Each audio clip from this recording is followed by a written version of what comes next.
est-ce que lu waroon mën a am la. da nga naan bi ñu amee indépendance am ay njiitu réew ba tey mi ngi fi am à part Paulette Senghor on a eu avec ki nga xam ne moom mooy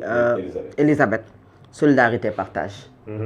ñun am nañu fee ca Parcelles Unité 2 booy jàdd benn centre de santé boo xam ne moom la ñu dippee centre de santé solidarité partage Elisabeth Diouf dépouillé de moyens y a rien du tout foofu dama fay ñëw beneen bi nga ñëw ñu ne la am na Viviane Wade éducation santé bi Viviane Wade demee mu am fii am na ci ñoo xam ne bi Marième Faye Sall ñëwee ak servir le Sénégal dañ na ko lii Viviane Wade moo ko fi tegoon mu jëlay engagement ñoom ñoo ko wax mu jëlay engagement par rapport à ces structures de santé mujjul fenn mooy maanaam on a un pays boo xamante ne chaque président de la République vient avec ses premières dames ou sa première dame qui viennent elles aussi ak seeni ay fondations des fondations qui ne servent à rien du tout loolu mooy dëgg amul bopp amul genn amul njëriñ fondation boo xamante ne yow sa diirub mandat nga ko fii def mandat ba su jeexee nga tabax Nénéfécha nga créé ko yow boo demee comme Viviane Wade ñu tëj buntu yi ndaxte amul ay moyens ndax amul ay financement il a fallu que ñu nekk ca localité ba ak maire ba di jël otoom di ko def ambulance ca fa nga xam ne fa la nekk ak Kédougou pour que mu mën di dem di yóbbu ñi nga xamante ne ñoom ñoo loru wala ñoom ñi nga xamante ne ñoom ñoo ami feebar boo jëlee wax naa sànq l'exemple de solidarité partage ñun ba ñu ca am rek foo xam ne sori wuñu daanaka sax fréquenté wuñu ko ñu bari parce que li ko waral mooy toog na ay moment yoo xamante ne doo am personnel bu doy ci yenn yi te du foofu rek am na yu bari yoo xamante ne dañ koy dippee centre Elisabeth Diouf beneen bi moom mooy doo am fajukaay ak ay mais un immeuble un bâtiment entretenu avec un personnel alors que c'est pas outillé loolu ban njëriñ la am beneen bi mooy Alamine nit ki say waxu démb warta waroo ak say jëfi tey il faut pas que ñu nangul les politiques Mansour lu ñu waxoo démb ñu ciy génn comme ça nit kàddoom la am gis nga sunu maam yi seen kaddu képp moo taxoon la joor ne maalaw du jéggi raay bi kaddu ci kese la ko tegoon mais kaddu mooy nit ma Alamine c'est-à-dire que il faut pas que ñu nangul nos politiques quand ils battent campagne quand ils veulent avoir ce pays-là ils nous parlent de rupture wër wax ñu ba nit ñu am na nit ñoo xam ne loolu wax ñu gëm ko parce que xam lu tax ñoom xamuñu ay wax yu waroo parce que kenn éduqué wu leen ci loolu pour ñoom nit benn kaddu la am mais léegi dañoo lewal nangul que ne on peut renier sa parole que les promesses n'engagent que ceux qui y croient mais non les promesses de nos hommes politiques qui prennent le pouvoir ça leur engage et ça nous engage ñoom ça leur engage surtout ñoom dañ ko war a def parce qu'ils ont été élus quand même sur la base de ces promesses de ces promesses d'un programme d'un livre comprendre nga des kilomètres parcourus podium ñu jox leen micro des jeunes des grandes personnes qui se sont déplacées qui sont passées des journées sous la pluie sous le soleil pour les attendre pendant presque des heures pour ñu ñëw ñu wax ak ñoom ñu jàpp ne loolu moom mooy am est-ce que vous revenez aujourd'hui pour nous balancer des fondations yoo xamante ne su fekkoon ne amoo lu ko remplacer tu as le ministère de la santé et de l'action sociale qui devrait faire son travail normalement surtout dans le domaine de l'action sociale mais on ne parle que de la santé pour ce ministère parce que volet action sociale ba na mu war a taxawee dëggantaan taxawee wu ko tu as le ministère de la famille et de la solidarité tu as le ministère de la solidarité mais attends donc yow da ngay dépouiller ces ministères là ci li nga xam ne moom la ñu am ak ay prérogatives ak ay moyens aujourd'hui tey li nga xamante ne moom moo fa war a dugg Mansour yaa ngi wax bien sûr que ne du état du budget état mais ay donations lay dugg foofu li xawma bii di ñëw parce que nit mënut a wax ci lu ñëwagul mais liñ naan on apprend de ses erreurs et puis da ngay jàngat évaluer li nga xam ne moom moo fi jot a am ba noppi et évaluer li fi jot a am ba noppi mooy les fondations yooyu nga xam ne amoon na mais fii gis nañ fi fondation Nénéfécha bi ak problème bu mu amoon sur le plan économique financier ay donation mais yow ki lay jox donation Abdou Diouf wax na ko nee na xaalis état musul dugg ci fondation solidarité partage parce que solidarité partage bu ñu fàtte ne am na benn moment Abdou Diamé Senghor ñëw fii ci benn combat de lutte parce que dañ doon organiser ay combat de lutte pour financer li nga xamante ne mooy la fondation et ñi lan lañ organiser xëy na dañ mos a organiser solidarité partage lan la fi organiser kii lan la fi organiser servir le Sénégal lu mu fi organiser mais les donations yooyu di ñëw mais ku la abal bët Mansour ko fu ko neex ngay xool fu ko neex ngay xool est-ce que yaa ngi comprendre ki la jox tàngal mi ngi xaar après nga jox ko leneen loo xam te ne mu gën a bari la plupart du temps muy Sénégal muy partout en France ba mu fa amee ak Sarkozy mais nit ñi ki lay jox mais il attend un retour des marchés soit wala mu xaar loo xamante ne yow en retour di nga ko mën a jàppale l'influence également que les premières dames am nañu ko ci li nga xamante ne moom mooy seeni borom kër je parle pas de ce cas et je suis précise ci li nga xam ne moom moo fi jot am lan la mën a indi ëllëg beneen bi mooy aujourd'hui en droit pénal xam nga c'est un délit c'est pas un crime est-ce que tey yow su fekkee ne y a détournement Mansour détournement de ces fonds même si c'est des donations et autres il y a détournement est-ce que yow di nga boole ki nga xamante ne moom mooy première dame bi ci yi fi jot a jaar est-ce que di nga ko boole parce que droit pénal la du délit c'est-à-dire que tu n'es pas obligé de li nga xamante ne moom mooy nga kalaame ko wala nga boole ko pour est-ce que dinañ ko mën a poursuivre mais loolu moom moo tax amul bopp amul genn xam nga luy dëgg mooy nañu outiller suñu centre de santé yi nañu outiller suñu hôpitaux yi boo demee fële nga xamante ne moom mooy xaw ma Kaffrine xaw ma am na hôpital boo xam ne def nañ ko fa mais l'hôpital n'est pas outillé du tout du tout les hôpitaux yoo xamante ne tey da ngay amee feebaru cancer au Sénégal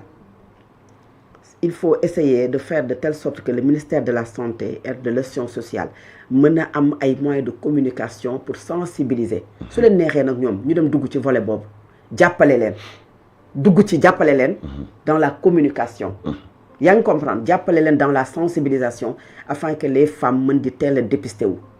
partout dans le monde même en France aux États-Unis ñooñu ëpp des moyens sur le plan yaa ngi comprendre financier et puis sur un plateau médical relevé mais des gens meurent là-bas parce que tout simplement le dépistage Mansour si fekkee ne dafa tardif mais tes chances pour que nga sauver dafay wàññeeku bu baax a baax il faut miser sur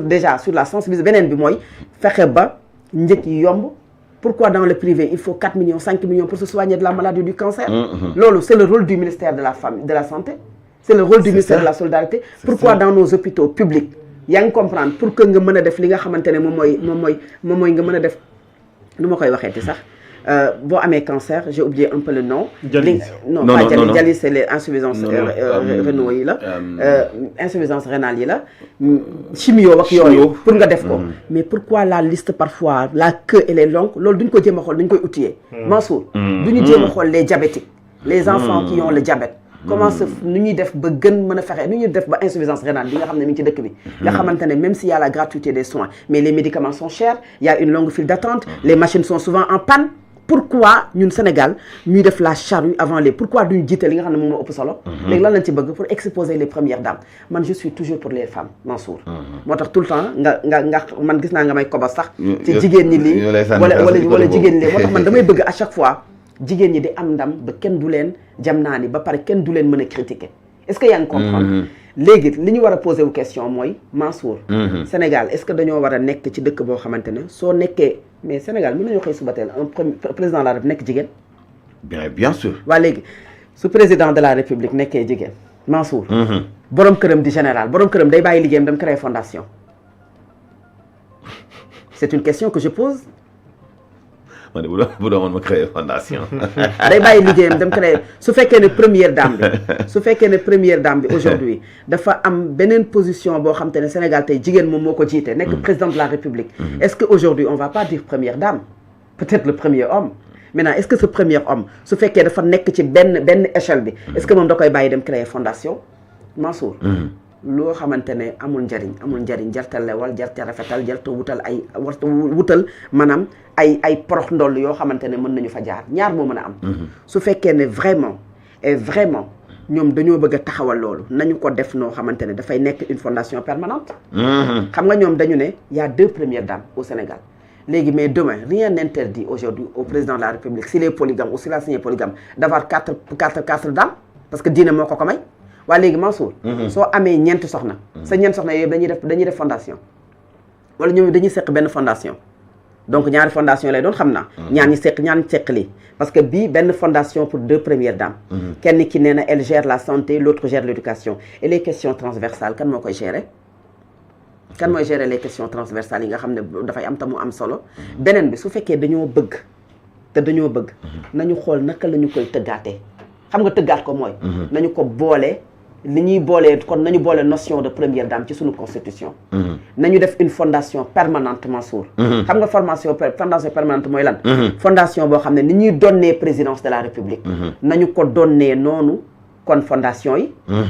cela dinañu wàññil que chaque première dame qui vient avec sa fondation pour 5 ans ou pour 10 ans soo demee sa fondation naax mu tàbbi géej ñu recommencer à zéro pour créer une autre fondation nañ def benn fondation boo xamante ne fa lay nekk comme le président comme le président de la République comme le poste de premier ministre kon su fekkee loolu lañ bëgg Sénégal su ko defee bu boobaa ça va être sous contrôle du législatif du pouvoir législatif nga xam ne Assemblée nationale moom mooy contrôler kon les fonds yi nga xam ne dafay dugg ci cette fondation permanente yéen bu ngeen demee première dame bay ñëwaat nga xamante ne Al Amine Senghor qui peut être président de la République qui a 2 ou 3 premières dames bu ñu ñëwee dañuy doon lool rek ñu xool nan lañ leen koy séddalee ma ne parfois Mansour dañoo nekk ci ay naxante ci réewu Sénégal il y a des priorités dans ce pays sauver des vies c'est important mais sauver une vie wala une dizaine de vies sauver des milliers de vies moo ko gën et sauver des milliers de vies mooy outiller les hôpitaux xool Pekes nga xam ne dëkk yu ko wër yëpp am na ay jigéen yu mucc parfois di am ay jafe-jafe pour mucc am na ñoo xam ne dañuy amee cancer jóge Louga ñëw ba Ndakaaru am ñoo xam ne dañuy jóge ba Touba Mbacké ñëw Dakar du ñu am mbokk bu ñu dal Mansour du ñu am fu ñu mën a nekk ñu amee seen feebar boo xamante ne parfois sax dañuy bëgg seen sutura dañ koy bëgg nëbb parce que duñu bëgg nit ñi xam ko duñu bëgg seeni njaboot ñëpp xam ko ñu bëgg ko nëbb war a mën a faju ci sutura mais da ngay fexe ba seen bërëb yooyu ñu nekk mu am ay centre de dépistage am foo xam ne nañ fa mën a fajoo cancer ba nga xam ne dans chaque région du Sénégal dina mën a am fu ñu fajo fee parce que feebar bi mi ngi fépp loolu ngay fexe ñi amee dialyse nga xam ne da leen tax ñu jóge fi dem ba Touba wala ñu ñëw fi ba Dakar wala ñu jóge fi dem ci de grands hôpitaux dans des régions nga xam ne dañuy teg la ñaari régions yu dent du fa am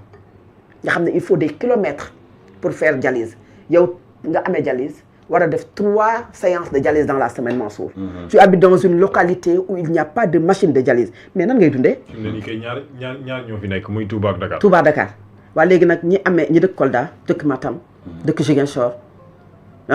ñi nga xam ne ñoom ñoo dëkk Thiès ñi nga xam ne ñoom ñoo dëkk ay Xombal mais ñeneen ñi dëkk ci yeneen local toutes les régions Kaolack et autres donc quand tu